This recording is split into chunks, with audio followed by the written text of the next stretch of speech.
Hey guys, this is Gabe, and welcome to Hard Hats and Hard Roads. Today we got Amanda Unsworth here, and she's our local psychologist. And we have Sam Thompson here, and he's a journeyman carpenter. We have some interesting topics we're going to dive into today, talking about neurodivergence in the workplace, talking about access to healthcare in a rural area.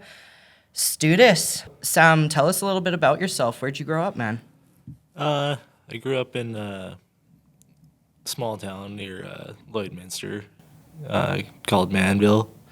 About, I don't know, 700 people there, so pretty small town. Yeah, it's small. And you grew up with a pretty big family, I hear, eh? Yeah, so I'm the youngest of 8 siblings. Well, 9 siblings. It's a massive family. Yeah. So you're the youngest, hey? Yeah. What was that like? It's a pretty wild experience. Like, our family was, I don't know, it's more tended to that old style of life.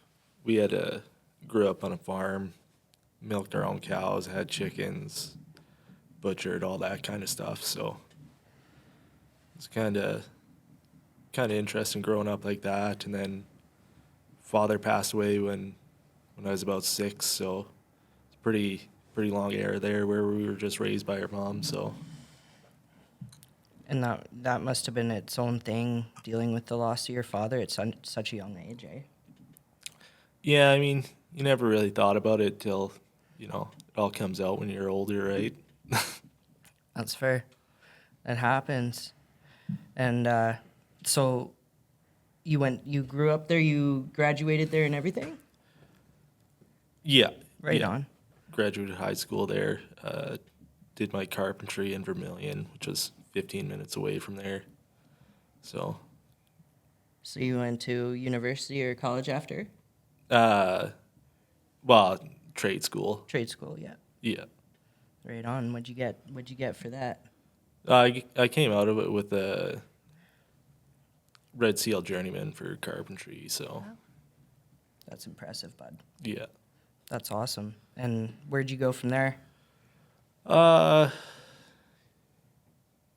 Kind of stuck around town for a while. Worked for a bit. Then eventually I kind of got tired of doing concrete and construction and decided I'd go off and try going to the world of forestry. So I got my diploma in forest technology from Nate. It's a 2-year course. That was a pretty wild experience. Yeah, you got to see all the background of what's going on in the industry, that's for sure, hey? Yeah. Yeah. And so working in these intense industries, when did you start realizing that maybe you have, like, you're different than somebody else? Like me too. But Yeah. but like, when did you You're start? one of us. You're one of us. Yeah. When did you start realizing that you're a little different, bud? It's just that I think I've always just been different. It's not like I've always kind of felt like the outsider, so it's never really been that inclusive. But you join in, everybody drinks, so you sit down and drink after work, and that's kind of how you get to know everybody, right? And from there, but I don't know, like I quit drinking when I was 24, so it's when you're not doing that, it's really hard to make the connections, right? Yeah, everyone, well, not everyone, but a lot of people relate to socializing around drinking, and it's, especially in this community, it's really tough. And so you did your own research prior to getting diagnosed, is that correct? Yeah, just more or less I just exposed myself to I don't know, you go on the internet, there's so much information out there. It's just I don't know, mental health is such a wild field to get into, and like you can focus on one thing, and it's not the main issue you're focusing on, right? Like, Yeah.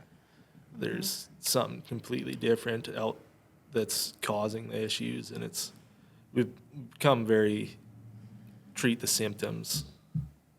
So, like, instead of solving the issue, right? So Yeah, it's all about, yeah, you got to kind of mask your feelings in the world but now that we're starting to bring mental health into the world and make it more inclusive and realize that that we need to destroy this stigma. I think that being neurodivergent is a superpower, honestly, because you can, like, I don't know, you just go about life totally different and you see things differently, and I honestly think it's great. Once you start getting help, and it's hard to get help in the city with the lack of family doctors and stuff like that. Like, you can't, like, how did you even get through that? I'm still not through it. Right? Like, I don't know, everywhere you turn, there's gonna be some sort of roadblock there. Like, it's just, you know, unfortunate circumstance where I'm at right now. Like everyone's like, oh, well, just pay a therapist. It's like, I don't have money for food, so, like, how do you? You can't. You have to justify those things, and, like, that's something that, like, a regular person might not understand. It's like, oh, just pay for it. And it's like, I would, but I would also like to eat. Yeah, So, like, that's right.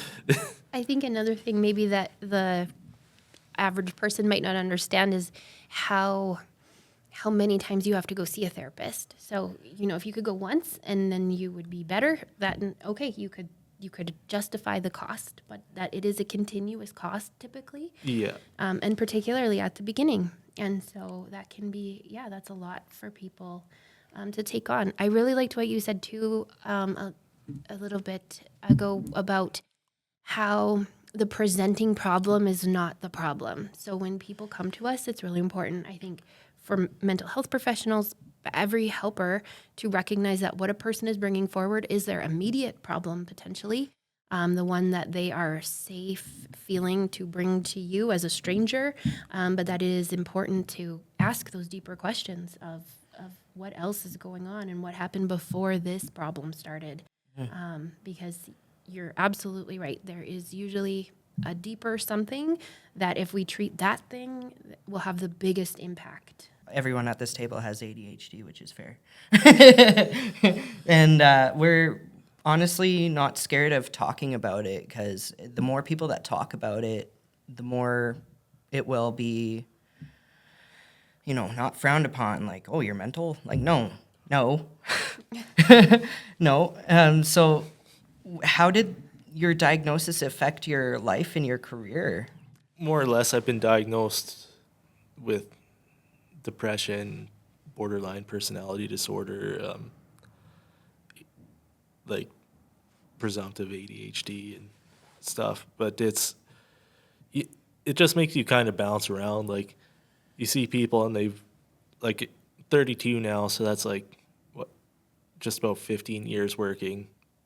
And you see people, they've been in the same job for 15 years and they have, like, this established career and all this stuff. And, like, I mean, I'm penniless right now. So, like, it's wild to see, like, it affects the choices you make, and, like, you seek immediate gratification instead of long-term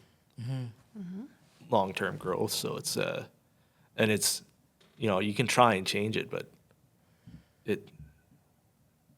I don't know how you change that.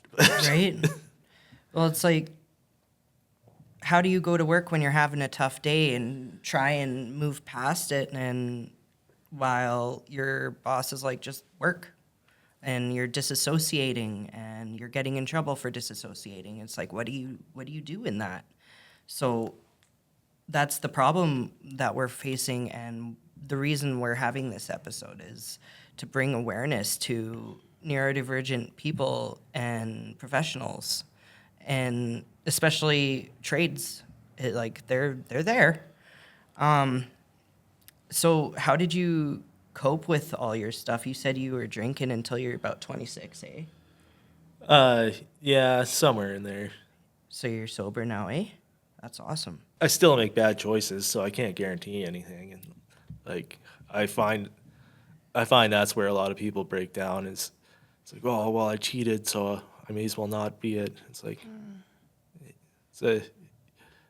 and that's the total black white thinking, right? Like it's either yes or no, and then it's like, well, I broke the rule, so I can break everything, and I can't do that with my head. So Yeah, no.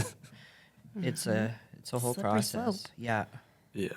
What can employers and coworkers do to have a more inclusive environment at work? That's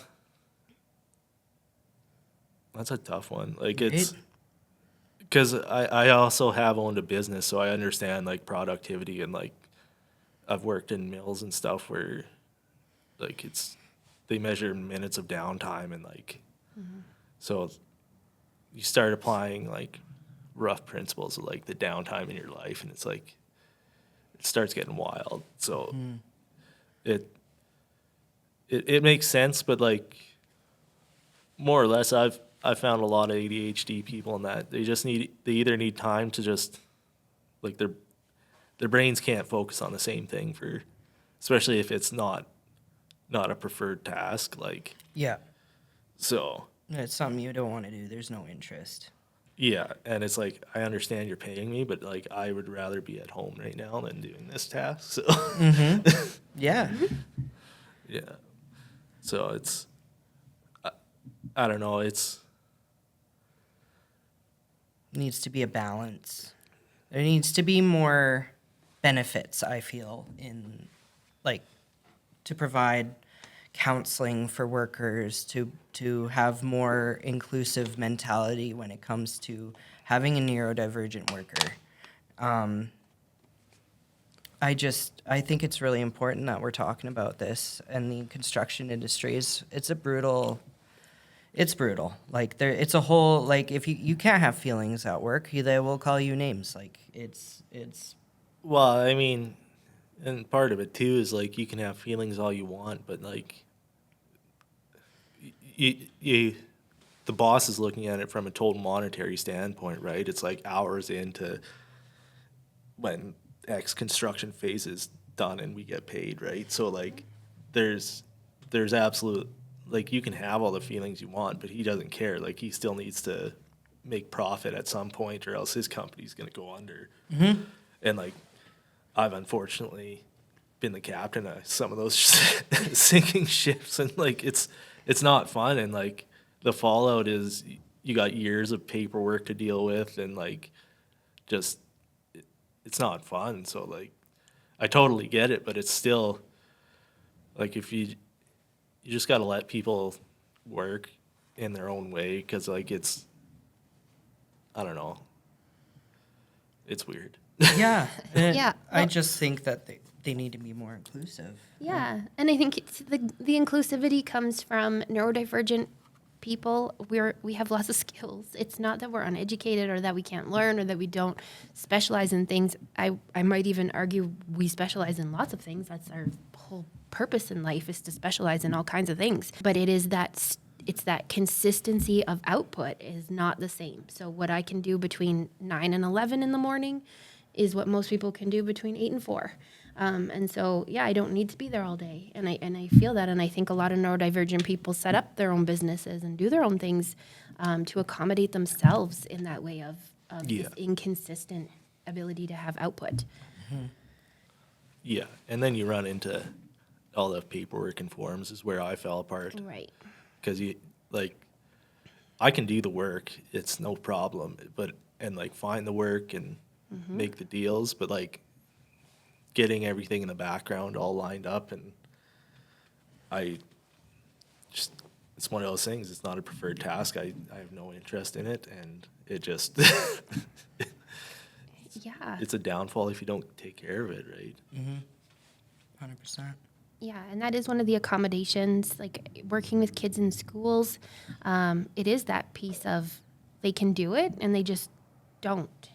And really battling like what that means about that person. Or is it a character flaw? Is it a defiance, opposition situation? Or is it a deficit of their neurodevelopment and they just cannot engage in tasks that are not interesting? And it seems to be that you cannot, it's a disability of doing more than anything else. We know what we're supposed to do. And usually neurodivergence can be like excellent in emergency situations if there's a task to do, an exciting something to build or something to figure out. They're there and they're figuring it out. But yeah, if it's paperwork, if it's homework, if it's reading, if it's something that's slow, we fall off our attention. Yeah. We get distracted. Why are you talking about me? Right? Are you talking about all of us? Yeah. No, that's relatable. I feel like, yes, employers need to be inclusive because we have lots to bring to a situation, but I agree. I mean, you can't have people that can't have consistent output when you're working with spreadsheets and trying to make deadlines. So it's a balance. So yeah, I feel like I'm really excited about the accommodations that neurodivergence can have now with technology. AI can do lots of that sort of repetitive, boring stuff for us. Yeah. And that's really cool. Yeah, and trying to get on the proper meds too is a whole thing. Like me and Sam, we've been put on meds, and they just forget to take away what we get put on, and it messes with us internally and mentally. Those psychiatric meds, it's, it They gets in your last. body and it lasts for months, and then, and yeah, it just compounds, right? 100%. Yeah, they're pretty strong. Another thing, too, is I don't know that when people start them, they really recognize how hard some of them are to come off of in a safe way. Like, you're going to feel those effects for a while. Mm-hmm. And it could be pretty dangerous to come off them, too, without any doctor help. But, like, how are you supposed to get doctor help if there's no doctors? Like, there's doctors, but, like, you can't get in. Like, what would you say that lineup was to go into the walk-in? Like, 30 people? Yeah, like I showed up at 9 o'clock when they opened, and I was 24th person in line. So it's just, How can that be the norm? a guy complains a lot, but the medical system is just at capacity and over capacity, right? Like there's just no more there's no more room for anything, right? Like No. the system's just not set up to expand, right? So it's tough. That's tough. But is there anything you would like to share about your journey or neurodiversity in the workplace? My whole life has been centered around wood, and like I just need to be around wood. So like building, that's why like I've built stuff since I was a kid, and like went through forestry school, and like just understanding how trees work, and like how it's a whole thing for me. And so yeah, like I spent a lot of time masking, because I'm not like I'm 6 foot, have a big beard, but I'm not one of those tough guys, right? Like it takes a lot of your energy all just to be there all day, and just take it comes with just the loud noises and stuff too. Like that stuff drives you crazy. Everybody gets hearing damage in the industry. Like and you can say what you want, but like even stuff like that starts to wear a guy down after a few years too, right? Oh, yeah. And constantly faking it. I have a lot of, to try and act like everyone else in the group to fit in, and I didn't know that was something that a lot of people did. I was like, why am I weird? Right? But I figured it out. Or feeling like somebody's going to find out that I don't know how to do this thing, or that I'm not good at this thing, or that I haven't been doing this thing. I think that underlying anxiety that we just have because we're not fitting in naturally, it is exhausting, and we don't get enough time at the end of the day to recover. And I'm thinking, especially in construction, you have those really long days. You're going home to like eat, sleep, and do it all Yeah. again. Yeah. Yeah, and I mean, my situation got complicated with, like, I have nerve damage in my neck or something. Oh, yeah. So I'm trying to figure that out. But like, you start adding pain on that, and it lowers your tolerance for Everything. everything. So, like, whereas before I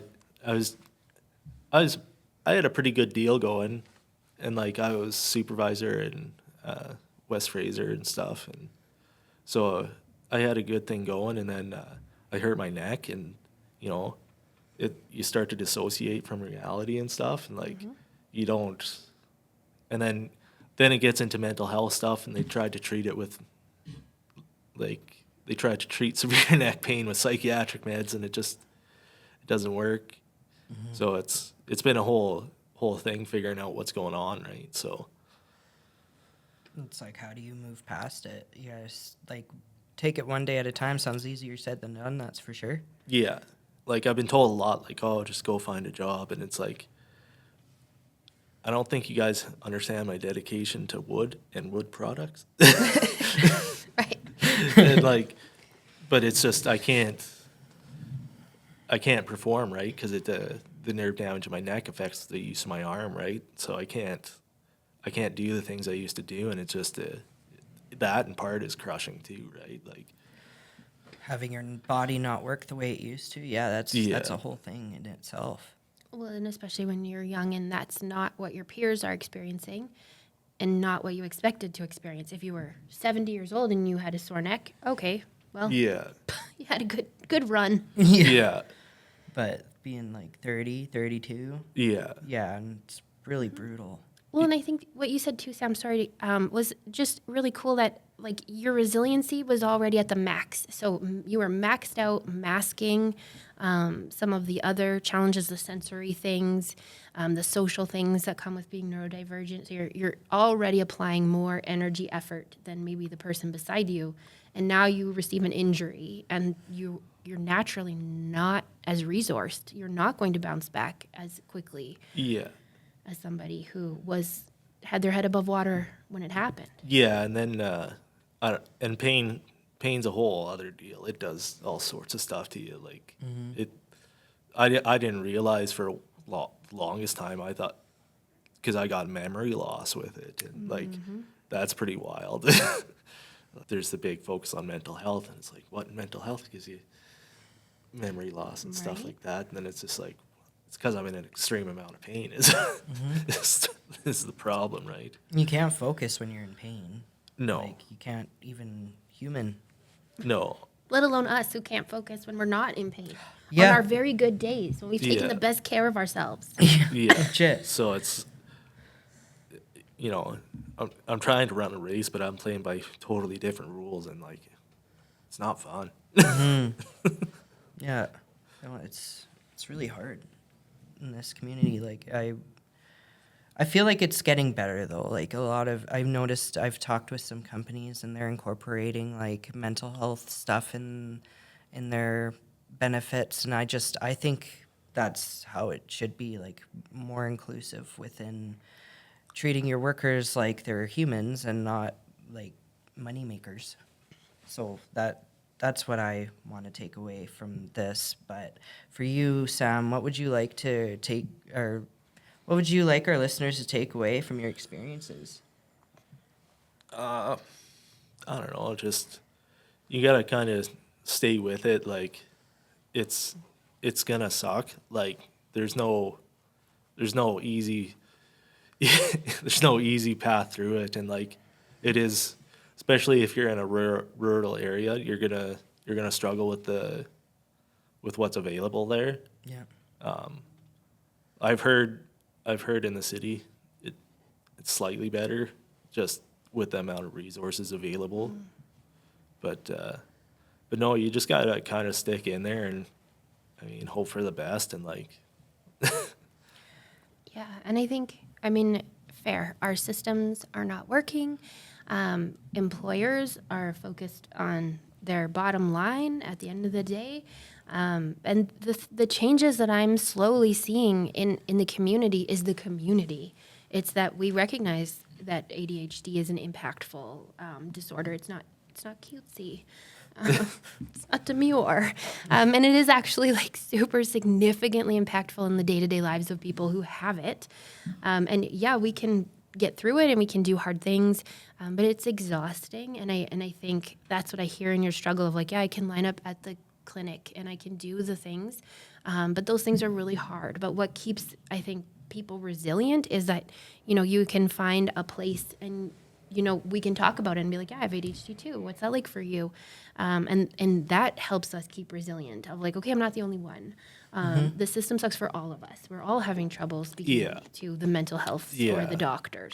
And that's the thing too. Like, it's, you got to understand you're not in it alone. Like, that's where it gets, because I don't know.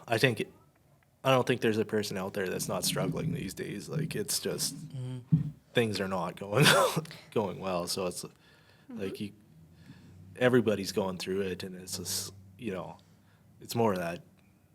You got to have that compassion, and like that's typically what neurodivergent people have, is more compassion, and they like to generally help more. So it's because we need more help. Yeah. We know what that feels like, I think. Yeah. So. Yeah, I feel that. And I do think these next generations are seeing it all differently. They're getting diagnosed so much younger, and it's part of them. It's not like when we found out because we were grown-ups and struggling, and then we had to grieve our whole life to be like, oh, well, that was probably hard because of this, and that was probably hard because of this. They know before they do it that it's going to be hard because of this. And so I think their self-esteem is just more intact. They're more whole as people, knowing earlier that these are going to be the struggles and we're going to get through them the best we can. But 100%. And I feel like kids nowadays, I heard they're learning mindfulness skills early and all sorts of stuff. Like, it's... Yeah, my kiddo got a letter in her lunch kit the other day that said for 8 weeks they have a mental health person coming into the grade 5 classroom to do a little program about feelings. And so, yeah, like that's huge. That's amazing. Who knows what that's going to open up for the kiddos to even just have those conversations is really cool. Yeah, the next generation's definitely got it down, that's for sure. That's right. You're welcome. We struggled, so you wouldn't have to as much. Yeah, legit. So I just wanted to say thank you for listening to our episode today, and we hope that you can take something from this that will help you in your life. And if you're struggling or in crisis, please call 911. And if you need someone to speak to 24/7, you can call 988. And yeah, it was awesome talking with you guys. I hope you have a great day. Thank you.